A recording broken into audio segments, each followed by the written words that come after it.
जैसा कि हमने पिछले पार्ट में देखा, ब्रजमोहन प्राचीन रहस्य मंदिर की किताब खोजने नकुल के घर जाता है, लेकिन नकुल ये किताब देने से उसे मना कर देता है। फिर ब्रजमोहन चुपके से उसके घर में चला जाता है और वो किताब खोज कर ले आता है। फिर वो महेश के पास जाता है और फिर दोनों धनपति मंदिर जाने की तैयारी शुरू कर देते हैं।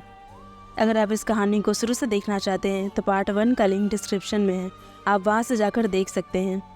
अब आगे। सुबह होते ही ब्रजमोहन धनपति मंदिर की यात्रा पर जाने की तैयारी शुरू कर देता है। ब्रजमोहन अपने कमरे में बैठा सोच रहा होता है। सारी तैयारी हो गई, अब बस महेश के आते ही हम दोनों धनपति मंदिर की ओर रवाना हो जाएंगे। थोड़ी ही देर में महेश भी ब्रजमोहन के पास पहुंच जाता है। महेश बोलता है, ब्रजमोहन जी चलिए। महेश को देखते ही शीला के मन में कई सवाल उठने लगते हैं। शीला सोचती है कि महेश इतनी सुबह ब्रजमोहन जी को किधर ले जाने आया है। शीला इस बात से अब तक अनजान थी कि ब्रजमोहन महेश के साथ धनपति मंदिर की ओर जाने वाला है। शीला महेश से पूछती है, महेश ब्रजमोहन जी के साथ किधर जाने की बात कर रहे हो? महेश कुछ बोल पाता कि तभी ब्रजमोहन की आवाज़ आती है, हम लोग धनपति मंदिर की यात्रा पर जा रहे हैं। तभी शीला बोलती है ब्रजमोहन से, मुझे बताए बिना आप अचानक इतने दूर जाने लगे। ये सब आप उसी गरीधन के चक्कर में कर रहे हैं ना? मैंने आपको पहले भी रोका और अब भी रोक रही हूँ, ये सब ठीक नहीं है। तभी ब्रजमोहन शीला से कहता है, शीला बात यहाँ सिर्फ उस गड़े धन की नहीं है, मेरा इसके पीछे कुछ और भी मकसद है। इस वक्त मेरे पास इतना समय नहीं, मैं जल्द ही तुम्हें सब समझा दूंगा, मुझ पर भरोसा रखो। ब्रजमोहन और महेश धनपति और निकल पड़ते हैं। ब्रजमोहन अपने साथ प्राचीन मंदिर रहस्य किताब भी लेकर आता है। उस किताब में उस मंदिर तक जाने का नक्शा बना होता है।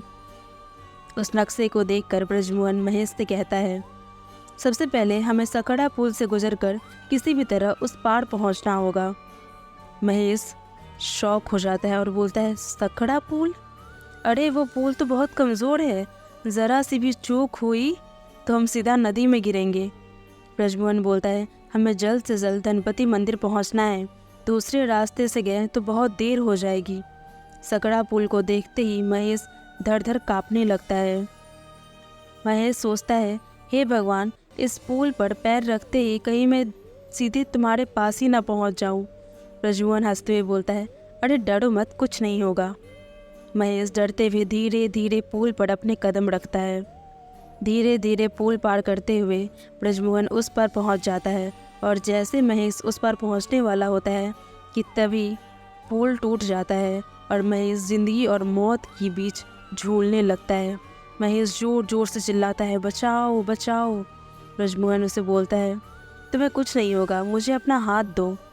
ब्रजमोहन महेश को ऊपर की तरफ खींचने में अपना पूरा जोर लगा देता है और उसे बचा लेता है। हांफते हुए महेश ब्रजमोहन से कहता है, मम्मा मैंने आपसे पहले ही कहा था ये पुल कमज़ोर है, यदि मैं नीचे गिर जाता तो? ब्रजमोहन महेश से बोलता है, अभी तो ऐसी कई मुसीबतें आएंगी, लेकिन मेरे होते हुए तुम्हें कुछ नहीं होगा, अभी तो बस सफ़र शुरू ही हुआ है। महेश बोलता है, लेकिन इतनी मुसीबत मोड़ लेकर आप धनपति मंदिर पहुंचने के पीछे का असली मकसद क्या है? महेश की बात सुनकर ब्रजमोहन महेश से नज़रें चुराने लगता है। महेश बोलता है, मैं जानता हूँ मेरी तरह सिर्फ धन पाना आपका मकसद नहीं है, बताइए क्या है आपका असली मकसद? ब्रजमोहन सोचता है, लगता है महेश ऐसे नहीं मानेगा, महेश को बताना ही होगा आखिर मेरा धनपति मंदिर पहुँचने का असली मकसद क्या है।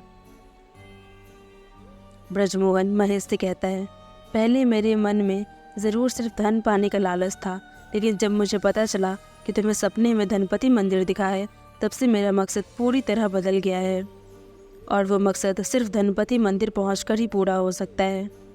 उस मंदिर में कोई है जो वर्षों से एक श्राप से बंधा हुआ है, जिसे मैं धनपति मंदिर पहुंचकर मुक्त कराना चाहता हूँ।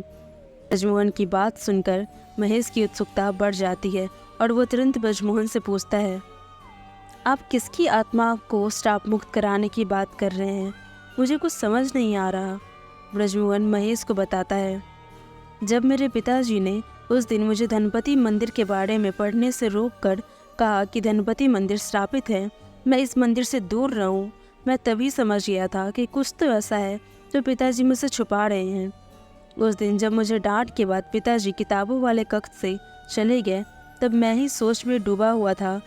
तभी अब कहानी उस दिन की है जब ब्रजमोहन वो किताब पढ़ रहा होता है।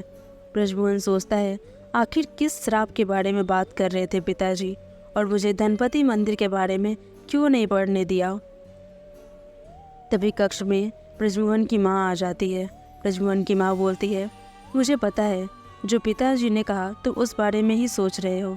पिताजी तुम्हें उस श्राप के बारे में कभी कुछ नहीं बताएंगे, लेकिन मैं आज तुम्हें पूरा सच बताऊंगी।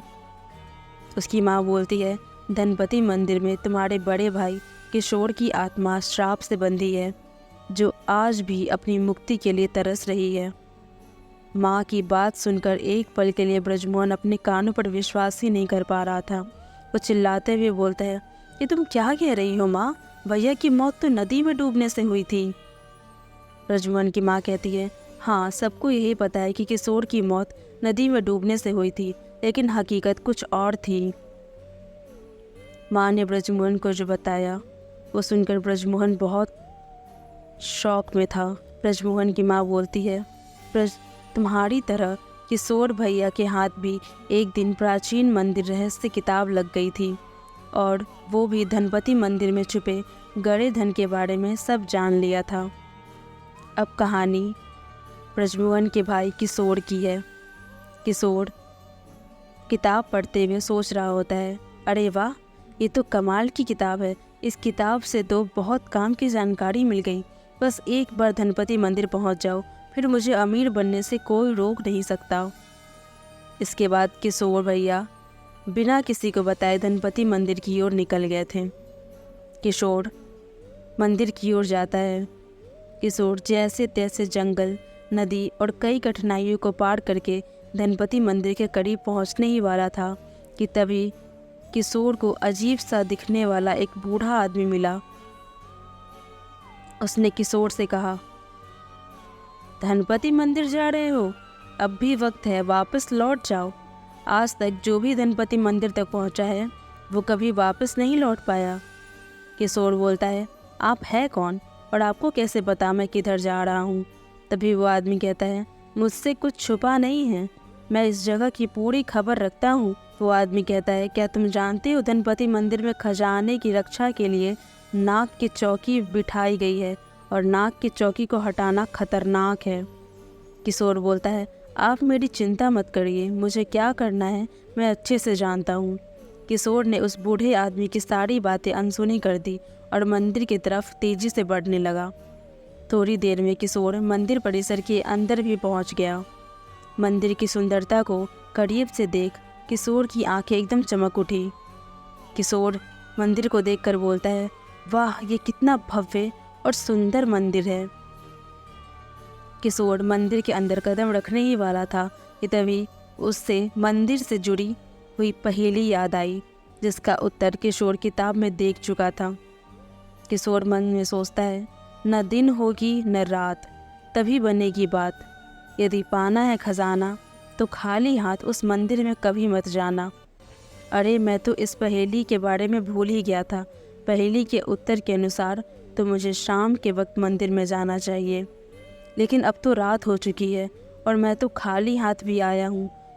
एक तो वक्त भी गलत है, ऊपर से मैं खाली हाथ भी हूँ। मुझे मंदिर के अंदर जाना चाहिए या नहीं?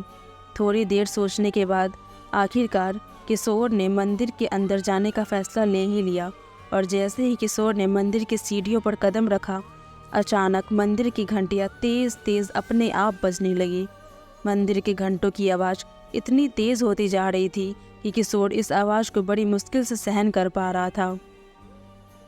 किशोर जोर से चिल्लाते हुए बोलता है, ये आवाज़ मुझे कितना भी बेचैन कर ले, लेकिन मैं पीछे नहीं हटूंगा, खजाना तो पाकर ही रहूँगा। घंटे की तेज़ आवाज़ किशोर के लिए एक संकेत थी, लेकिन किशोर अपनी ज़िद पर अड़े था। आगे बढ़ते गया। किशोर आगे बढ़ते जा रहा था, लेकिन उसे कुछ समझ नहीं आ रहा था। वो किस ओर जाना चाह रहा है उसे कुछ पता नहीं चल रहा था। किशोर मन में सोचता है, अब किस तरफ जाऊँ, मुझे कुछ समझ नहीं आ रहा। किशोर मंदिर के गलियारे में खड़े ये सब सोच ही रहा था कि तभी उसे थोड़ी दूर पर तेज रोशनी नजर आती है। वो बोलता है, अरे ये रोशनी कैसी? देखकर बोलता है, ये तो हीरो और जवाहरात से भरे हुए कलश की रोशनी है। हीरे जवाहरात से भरे कलश को देखकर किशोर की खुशी का ठिकाना न रहा और वो तुरंत हीरे से भरे कलश के पास पहुंच जाता है। लेकिन किशोर के हीरे जवाहरात से भरे हुए कलश को छूते ही कुछ ऐसा हुआ जिसकी कोई कल्पना भी नहीं कर सकता था। आखिर क्या हुआ था धनपति मंदिर में ब्रजमोहन के भाई किशोर के साथ?